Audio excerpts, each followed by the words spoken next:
Hi, my name is Diana Barreto. My pronouns are she and her, and I'm the recording secretary for CUPE Local 3907, as well as a member of the Communications and Outreach Committee. As part of this committee, we have developed an educational series called Your Rights Explained to educate 3907 members on their rights as graduate academic workers at the University of Toronto. The first of this series will focus on health, safety, and remote work during the COVID-19 pandemic. As part of today's presentation, the members of the Communications and Outreach Committee will be going over your 4 rights under the Occupational Health and Safety Act. We will also provide you with an overview of the university's current reopening plans. In addition, we will be discussing some of the work-related factors that affect the mental and physical health of graduate academic workers. At the end, we will be encouraging to share with us your health and safety questions and concerns, as well as ways in which you can get involved. Hi, I'm Justin Holloway, he, him pronouns, Vice President of CUPE 3907, and a doctoral student in the Adult Education and Community Development Program. I'm going to make some points now about the context for this workshop.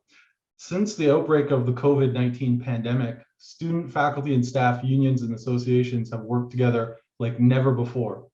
The cooperation and solidarity has stemmed in large part out of necessity because of the university's outright refusal to meaningfully consult with campus unions and the U of T community regarding their COVID-19 health and safety plans and actions or inactions. Quite frankly, there hasn't been a coherent plan from the university to keep the community safe at any time during the pandemic. To be clear, CUPE 3907's position and the position of our partners at CUPE 3902, USW 1998, UTFA, UTO, the CUPE Ontario University Workers Coordinating Committee, and the Toronto Inter-University Coalition, our position isn't that there shouldn't be a return to campus. Our position is that there should be a return to campus when it is safe to do so. With the lack of a comprehensive safety plan based on the precautionary principle that uses a layered approach and complies with workers' rights under the law, U of T's current return to campus is not safe enough. This workshop aims to educate graduate student workers at OISE about their health and safety rights, which are important to know anytime, and especially during the ongoing pandemic situation. So it's very possible that you have already seen this graph circulating on social media. The Swiss cheese analogy has been used to illustrate the importance of taking into account collective as well as individual responsibilities when preventing the spread of COVID-19 virus. The cheese layers represent the different interventions such as masks or vaccines. The holes illustrate that no single intervention is perfect at preventing the spread of the virus. Furthermore, this updated version of the graph includes a little misinformation mouse, which refers to the misinformation that circulates among groups, the media, or sometimes institutions. As your representatives, we have been advocating for the university to implement multiple layers to protect students and workers at the university. The vaccine mandates alone will not stop the spread of the virus. Physical distancing, factual and culturally responsive interventions, as well as upgrading ventilation systems, remain important to stopping the spread of the virus. I'm going to talk a little bit about the Occupational Health and Safety Act and your rights under the Act. There's 4 basic rights to this Act. There's the right to know, the right to participate, the right to refuse, and the right to no reprisals. So under the right to know, this might be the most important of the 4 basic rights, because without knowing about workplace health and safety hazards, how can workers help mitigate and remove these hazards? Furthermore, how can workers recommend to management proper courses of action if they are kept in the dark about the conditions of the workplace? Health and safety at U of T starts with workers' right to know. Under the Act, workers have the right to ask for and must be provided all, not some, but all information regarding hazards in the workplace, including all reports, data, testing, and actions completed by the employer in regards to any health and safety hazards or even potential hazards. Workers don't simply have to ask for this information, though, as OSHA compels the employer to actually be proactive in providing this information by requiring the employer to ensure workers are aware in advance of any health and safety related testing, data collection, hazard removal, etc., that they're doing or which has been done in the workplace. So again, not only do workers have this right to know, this information must be provided to workers, typically through the employer contacting the worker members of the Joint Health and Safety Committee in advance of any of this work. The second basic right, the right to participate. A worker representative from the Joint Health and Safety Committee has the right to be present at all times during any health and safety related testing or data collection happening in the workplace. This is typically done by the employer contacting the worker members or worker co-chair of the Joint Health and Safety Committee. Quite often, though, the university doesn't provide very much advance notice to workers when doing testing. So that's a clear violation of our right to participate. That's only one example. We have a right to have meaningful input in health and safety actions taking place in our workplace. If we get an email minutes before, or even worse, after actions happen, this is again a violation of our rights under the Act. Unfortunately, this happens all the time at OISE and U of T. It's important to uphold our right to participate because on the ground at OISE, worker members have scrutinized and supervised testing being done by the employer and have been able to advocate in real time for better and more robust air quality testing, for example. Doing so previously resulted in beefing up dramatically an indoor air quality assessment commissioned by the worker members of the OISE Joint Health and Safety Committee and done by Blue Metric, which revealed that the air inside the OISE building contains only a maximum of 15% fresh air. 85% of the air inside OISE is stale and recirculated. This is a health hazard at any time, but especially so with an aerosolized virus like COVID and the Delta variant. Upholding our right to participate makes a real difference in improving health and safety and furthering our knowledge about these issues in the workplace. The third right, the right to refuse unsafe work. The Occupational Health and Safety Act details a step-by-step process that workers can follow to immediately remove themselves from workplace situations the worker deems unsafe or potentially unsafe.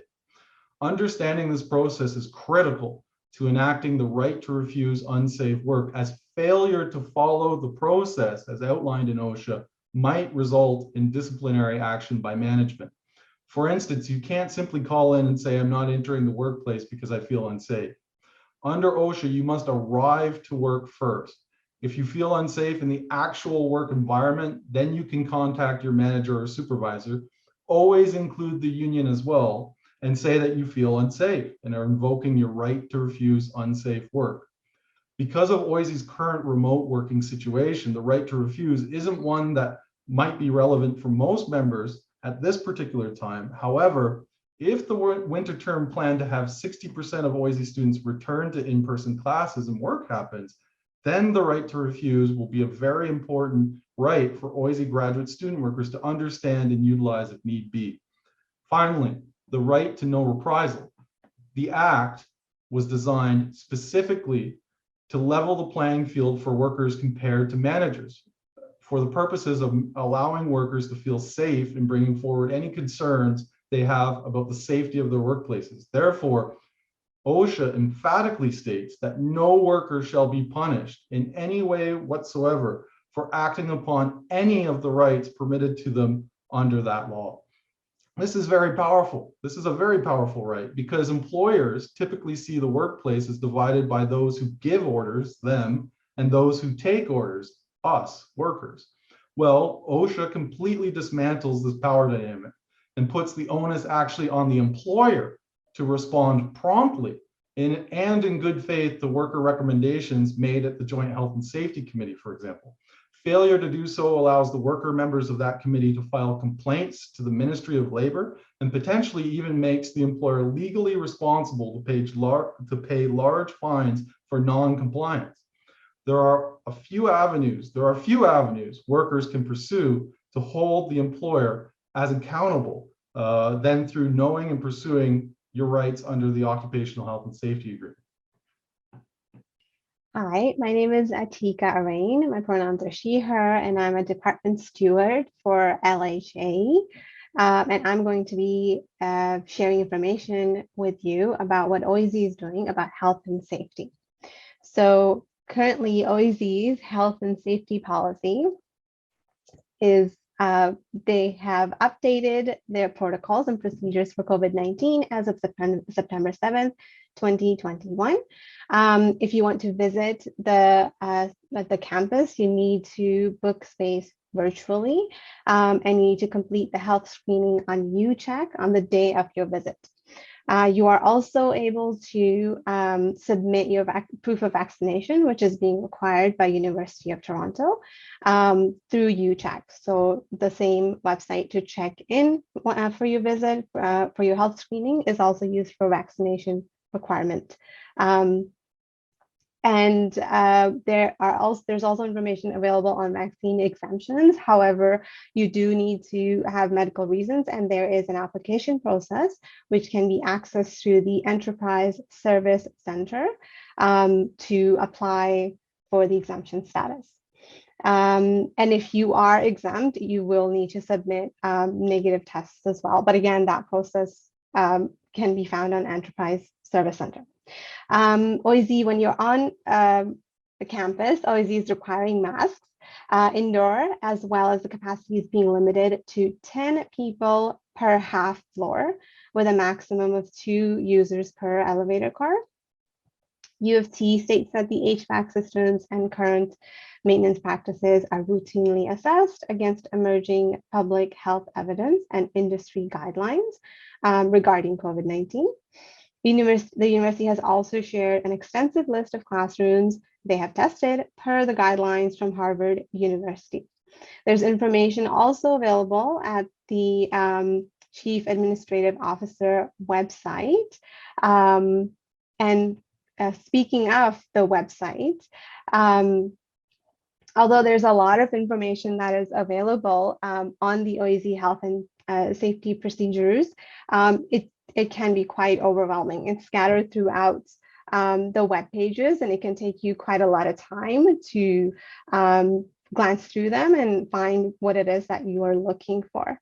So it's sort of like a choose your own adventure kind of situation where you have to figure out where you want to go, rather than being given the information in a organized manner so that you can look and find what you need easily. Although U of T has created a list of rooms stating that they have adequate ventilation measured according to guidelines that have been set by Harvard, they haven't really provided the reader with any sort of measurement or any sort of calculation to prove that that is actually true.